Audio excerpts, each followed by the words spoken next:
그 관련해서 질문을 드리겠습니다.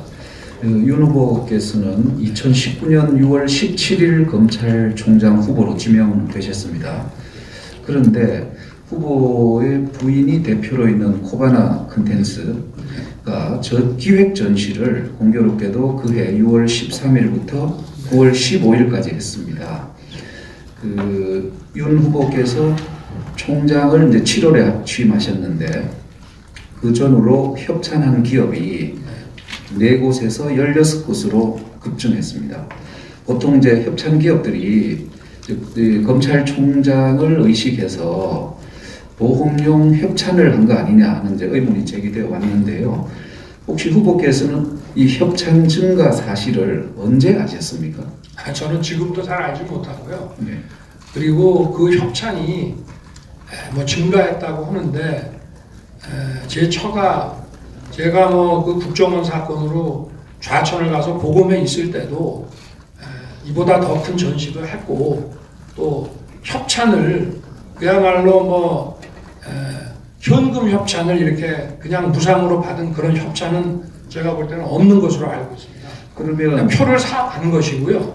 그리고 아니 투자를 해서 외국에 불렀고 그 표를 사가는 그 기업에 대해서 그냥 표를 사갔지만 그냥 협찬이라고 올려준 건데, 그리고 아마 그 대기업들이 표를 사가거나 또는 협찬을 한 것은 그거는 이제 언론사가 주최사고 제 처가하는 회사를 주관사 내지는 기획사라고 하는데, 그게 계약에 의해서 그 언론사가 협찬을 받아가면 그 기업에 대해서는 다시 협찬을 받거나 이렇게 못하게 돼 있습니다. 표도 못 가져가게 돼 있습니다.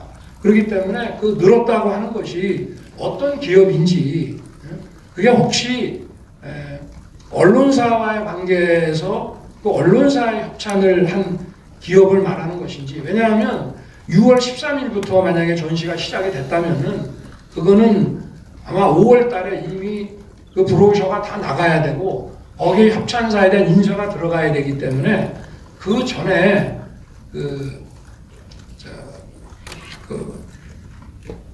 우리가 앞으로 이 표를 살 테니 협찬사로 좀 올려달라는, 그래서 그 회사의 로고라든가 이런 거를 그 전에 다 받았을 것이라고 저는 생각을 합니다. 짧게 보충 질문 좀 드리겠습니다. 네네. 후보께서는 협찬 증가 사실을 전혀 몰랐다고 네네. 하셨는데 이 협찬 증가 이후에 그 부인의 급여, 대표로서의 급여가 뭐 2배로 뛰었다 이런 말도 있고요.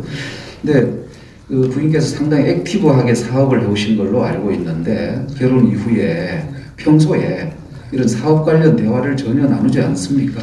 뭐 하기도 하죠. 예를 들어서 이런 전시 같은 걸 하게 되면은 뭐 보통 이제 계약 같은 거를 주최사하고 하고 또 그 외국 기업, 외국의 그 뭐 박물관이나 그런 파운데이션하고 하기 때문에 그런 거를 저한테 물어보는 경우가 있습니다만은 대부분 그런 거는 이제 변호사가 있기 때문에 저는 뭐 제 상식선에서만 얘기를 하고 법무법인이나 이런 데 가서 이제 검토를 받는 것이고, 그리고 그 제 처가 총장이 된 이후에 보수가 많이 늘었다고 하는데 그거는 사실은 한 10여 년 동안에 월 200만 원만 받고 대표이사 봉급을 월 200만 원만 받았습니다. 그리고 잘 모르고 하니까 사실 무슨 여러 가지 활동비나 이런 거를 개인 카드도 많이 썼고요.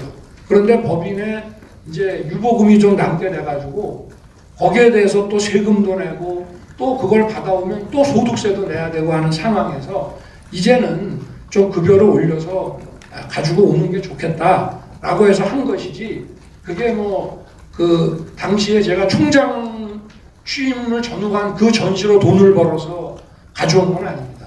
그때는 사실은 뭐 그 전시 갖고는 제가 볼 때는 그렇게 그 급여를 올려서 가져올 만한 그런 수익이 남질 않았고요. 그 전에 제가 보검에 있던 시절에 했던 전시들이 쭉 쌓여가지고 저건 해온 것이고, 저게 해외 출장도 많이 가고 저 전시를 하면 몇 개월 동안 계속 서서 일을 해야 되는데 한 달 급여를 거의 한 8년에서 10년 동안 200만 원씩 받아왔습니다. 그래서 이제 정상화 시킨 것입니다. 네. 알겠습니다. 네. 물론 결혼 전 문제지만 부인의 그 박사학위 논문 네.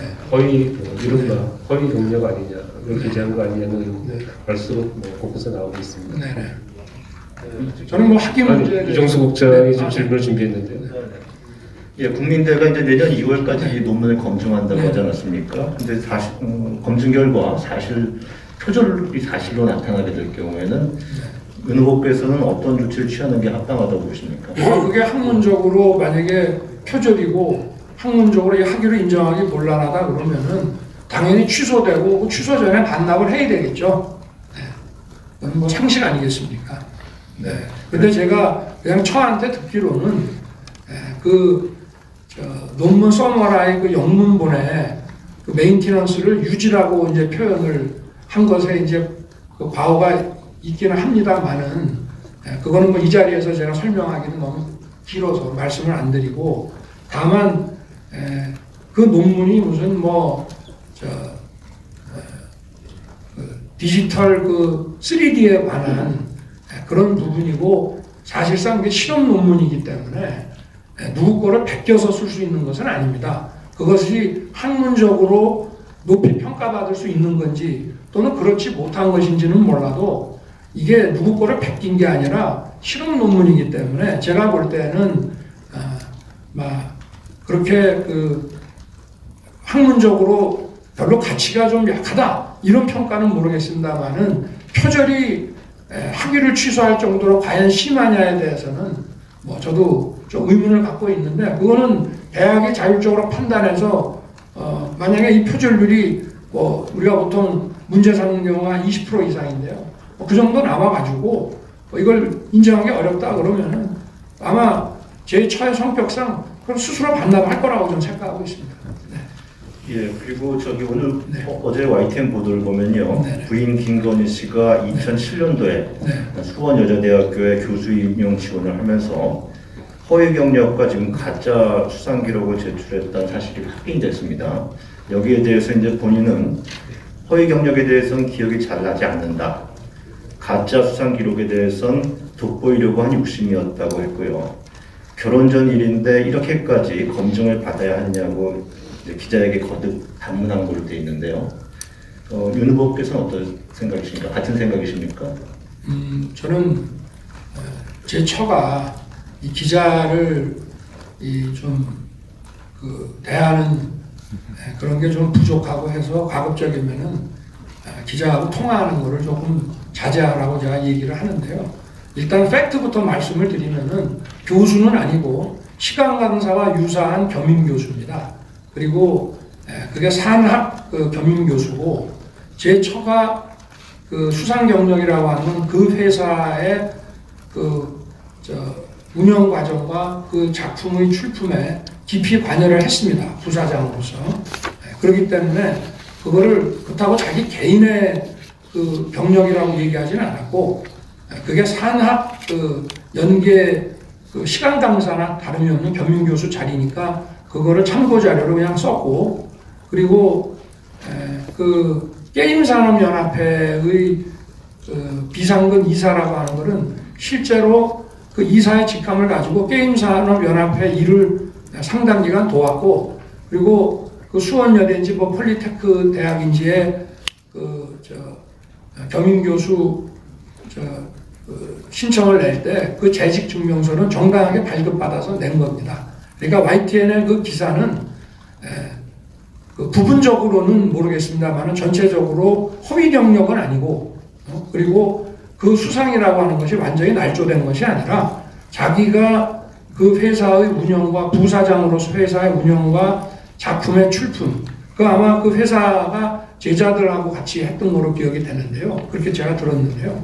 그렇기 때문에 그 부분을 충분히 설명을 했는데도 막 이런 식으로 보도가 난 거에 대해서는 아마 좀 어느 정도는 제 처가 그 기자와의 대화에서 아마 그 결혼하기도 전에 오래된 일까지 이렇게 뒤지느냐 하는 차원에서 좀 억울함을 얘기를 했을 수는 있겠습니다만 그게 부적절한 거로 저는 보여지고 다만 YTN 보도처럼 그것이 허위는 아니라는 것입니다.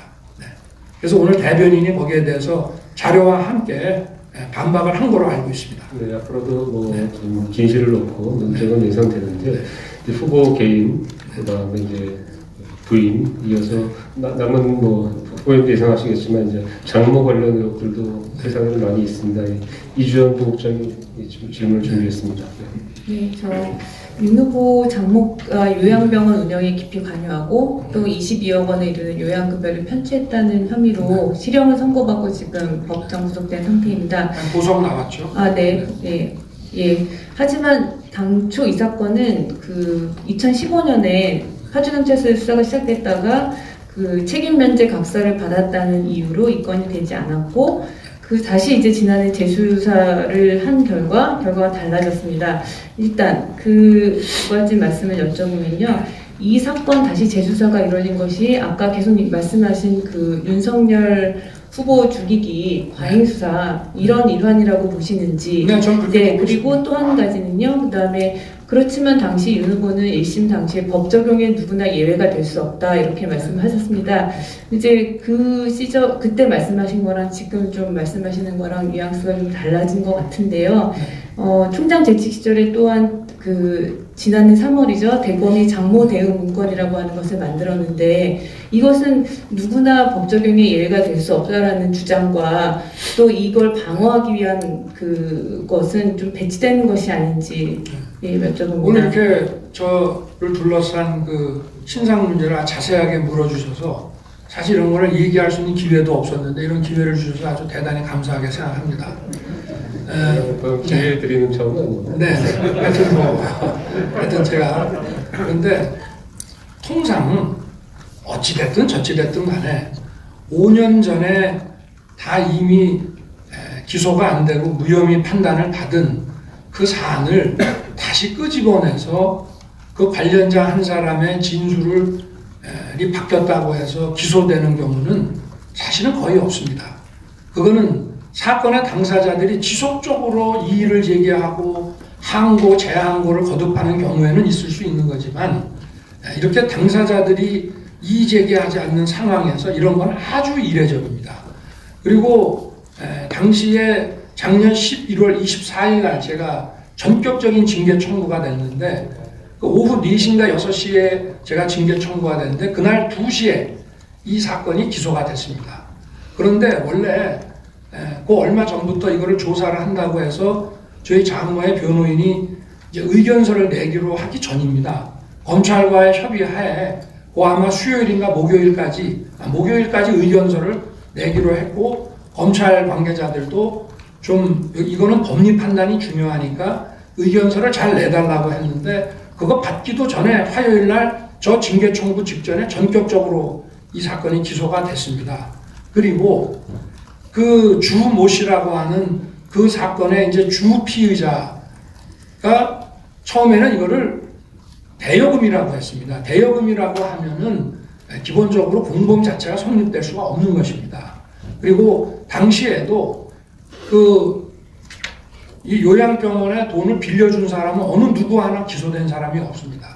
그리고 18억을 투자한 사람은 불구속 기소가 돼서 집행유예를 받았습니다. 근데 제 장모가 거기에 아마 대여금인지 투자금인지는 몰라도 거기에 불입한 돈은 2억 내지 3억으로 제가 알고 있습니다. 그것도 이제 작년에 이제 들어서 아는 것이지만 그런데 그거를 그 주 피의자인 주모 씨를 서울지검에서 불러가지고 그것이 투자금에 유사하다는 진술을 이제 받아내가지고 기소를 했어요. 5년 전 거를 꺼내서 누구도 이의 제기 안 했는데 기소를 했고 그리고 1심 재판에서 다시 이분이 진술을 상당 부분 변경을 한 거로 제가 들었습니다. 그런데 그게 이제 아마 그 7월 2일 날 제 기억에 선고되면서 장모가 법정 구속이 됐습니다만은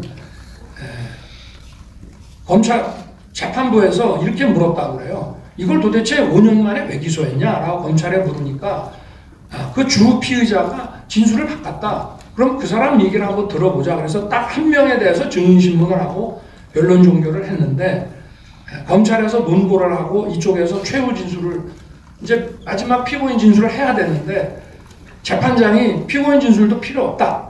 그리고 각자 의견서는 6월 20일까지 내라. 이래가지고 사실 저희 장모의 변호인도 이거는 무죄를 쓰려고 하는 모양이구나. 왜냐하면 유죄를 쓸 것 같으면 당연히 피고인 신문을 해야 안 되겠습니까? 변호인이 진행하는. 그런데 예상 밖으로 7월 2일 날 전격적으로 이게 법정 구속이 되면 징역 3년을 받았는데요. 제가 판사의 그 판결에 대해서 뭐라고 하는 건 아닙니다만은 투자를 18억을 한 사람도 집행유예가 나왔습니다. 그리고 그런 다툼의 여지가 많고 지금 서울고등법원에서는 사건이 고법으로 넘어가서 얼마 안 있다가 보석을 내줬는데요. 서울고법은 저도 판결이 어떻게 나올지는 모르겠습니다만은 1심 재판의 심리가 대단히 미진했다. 그래서 일단 보석으로 내놓고 충분히 변론을 하겠다. 지금 이런 상태에 있습니다. 저는 제가 이 사건에 2015년에 제가 관여할 이유도 없고 내용도 몰랐고 저는 파주 요양병원 사건이라는 것은 2019년에 제가 검찰총장에 지명돼서 청문회 준비를 할 때 언론 보도를 보고 그때 처음 알았습니다. 네. 그쳐서 한 가지만 더 여쭤보겠습니다. 그 지금 말씀하신 이제 요양병원 그 요양급여 문제라든가 아니면 성남 도촌동 땅 투자 문제라든가 이런 것들이 이제 보도가 되고 여러 가지 혐의를 의혹을 받고 있는데요. 재판 결과 당연히 밝혀지면서 진실이 밝혀지겠지만 사실 일반 국민들은 이 문제에 대해서 어떤 식으로 받아들이고 있냐면 검사 사위를 둔 장모가 이렇게 거액을 투자하는 행위가 과연 정상적인가, 보통의 부를 증식하는 행태랑 다르지 않은가, 일반 국민들의 법감정과 좀 다르다, 이런 그 생각을 많이 합니다. 이 부분에 대해서는 어떻게 생각하시는지요? 지금 성남 무슨 도촌동 문제라든지 또 잔고증명서 문제라든지 이런 거는 이제 지금 제 장모가 재판을 받고 있는데 기본적으로는 상대방에게 약 50억 정도의 사기를 당했습니다. 그리고 그 과정에서 벌어진 일들인데 만약에 검사 사위를 둔 그 장모로서 이런 문제를 사전에 검사 사위하고 의논을 하거나 했으면은 이렇게 사기당할 일이 없습니다. 이런 일에 연루될 일이 없습니다. 그러니까 어떻게 보면 자기 마음대로 일을 벌이고 또 사기도 당하고 또 돈을 회수하는 과정에서 좀 무리도 하고 이렇게 된 일이지. 그리고 지금 한번 물어보십시오. 검사나 이 판사를 자식이나 사위로 둔 그런 분들이 예를 들어서 상대방과 송사를 벌였을 때 과연 유리한지. 상대방은 늘 수사 과정이나 재판 과정에서 저 집은 아들이 판검사고 사위가 판검사니까 나를 불이익을 주지 말라고 반드시 주장을 합니다. 저도 장모가 무슨 수사를 받아가지고 피해를 입어가지고 누구를 고소를 하게 되면 오히려 사위가 검사라는 얘기를 못합니다. 그런데 상대방이 조사를 남의 돈을 빌려가서 안 갚고 이런 사람들이 꼭 조사를 받을 때 저 집은 사위가 중수부 과장이다 이렇게 해서 검찰이 알게 되는 거지.